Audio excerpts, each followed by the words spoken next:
Welcome student. Here is third part of chapter 8 comparing quantities.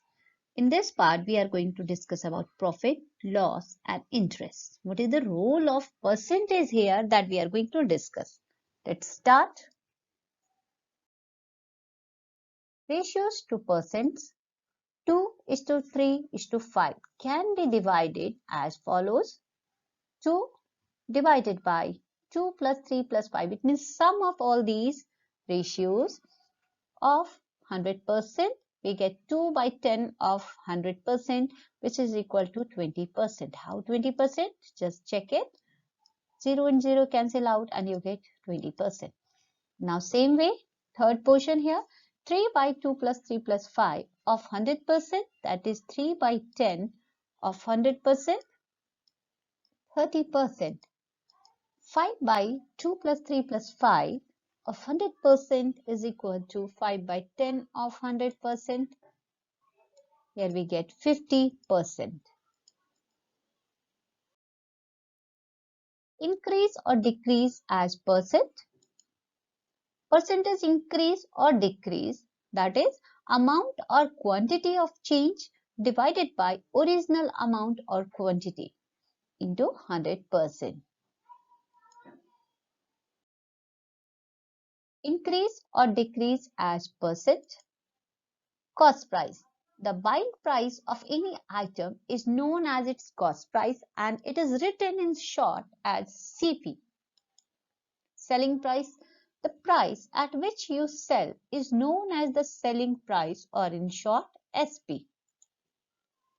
If CP is smaller than SP, it means cost price is smaller than selling price, then you made a profit. That is, profit is equal to SP minus CP.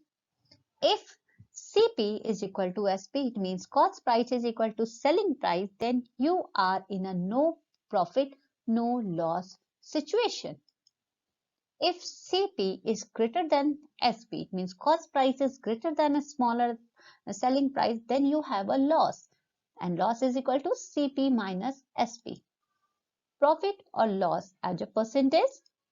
Profit percent is equal to profit divided by CP multiplied by 100%. Same way, loss percent is equal to loss divided by CP into 100%.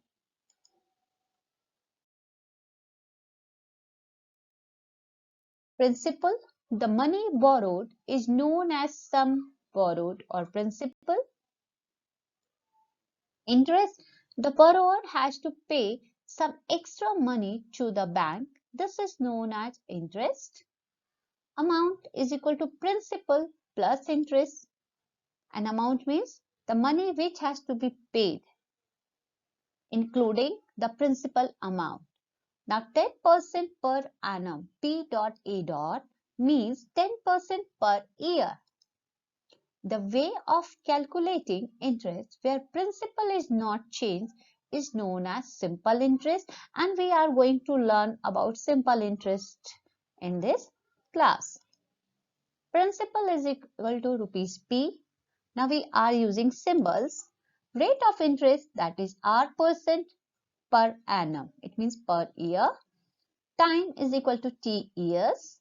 Then interest is equal to P multiplied by R multiplied by T divided by 100. In short, you can write PRT by 100.